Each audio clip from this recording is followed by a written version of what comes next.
4 if Sarah wants to join. We do a 4-person Hubud circle, but let's start with 2. Anybody out there? Or trained during the COVID. Let's just start with 2, and we'll add people in here, and then we'll show you what we're doing. So, even with each other, trying to have a good connection when you're doing your Hubud. Slightly rotate. Slightly rotate. Yeah, that'll work. We're adding in people. All right, try and get a good connection. Here's my best hint of all: is not just have good structure and stuff to your blocks, but second beat of Hubud, put your hand or your weapon just behind the elbow. That's the easiest way to start learning to control the whole body. Right through the center, control the whole body. But I digress, right? But we're gonna just have a Hubud angle 1 thing going on, and we're gonna add in someone right there. So now you're just passing the lead between 3 people, and a 4th here in a second. But you might ask me, what's it for? Well, it's one way to just train things. But if you're learning how to stack people and work with groups, right, then you're learning how to use the people in your group against themselves. So like I said about second beat of Hubud, you can get here, and now you can push them in, right? So there's kind of a reason for doing it. So I'll feed it to the 4th person, who will feed it through. You have a bit of time to analyze your situation as a student, and maybe play with this idea of, okay, how do I stack, right, those people together, and just take a watch. See, I've stacked all 3 of them. Maybe not from the camera angle, but you can stack all 3 and just learn how to stack up people around you. So I'm going to get someone else to stack so the camera picks it up better, or I will switch with Lady Sarah here. Right, you can see some stacking or not. We're going to get James to twist just a little bit. Right, nice. There you go. Okay, maybe right there, James. Right, see our star, so to speak. And I think the camera should pick some of it up. There's just some stacking on its own.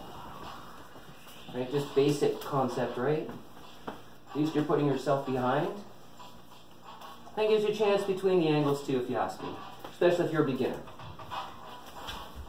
Yeah, there you go, and then see we're here. Right?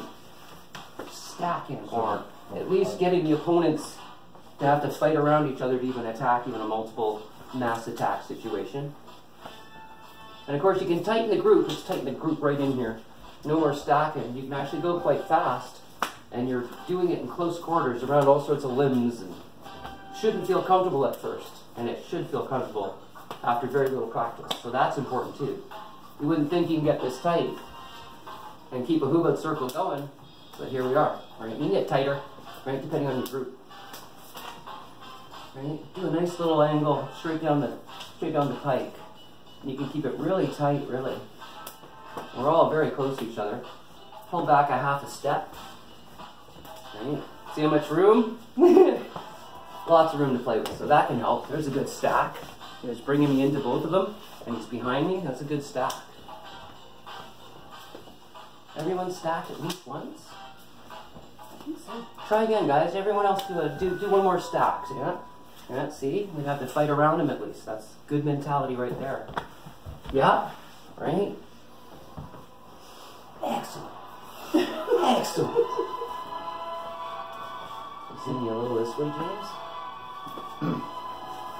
I say we should do a Hubud elbow range, just because it's a nice, fast moving beautifulness, and we got to get close at the end to actually pull it off on each other. So it can start out there, but we got to actually get close. Nice stack.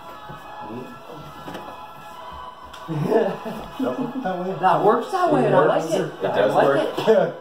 How about something low? Why don't we do a low angle? Yeah, sure. Well, feed me that same angle. We'll do that one. That's somewhere around here. Yeah.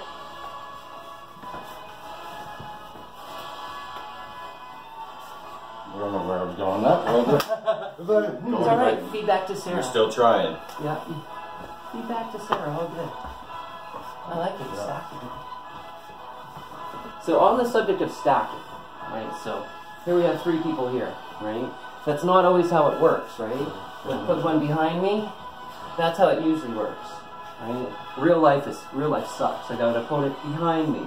I've got two in front of me. So if you're thinking about it from strategy-wise, it's not a bad idea if you can catch everyone in the group, is to stack this person, to throw them that way. So now those three people are at least on one side of the room.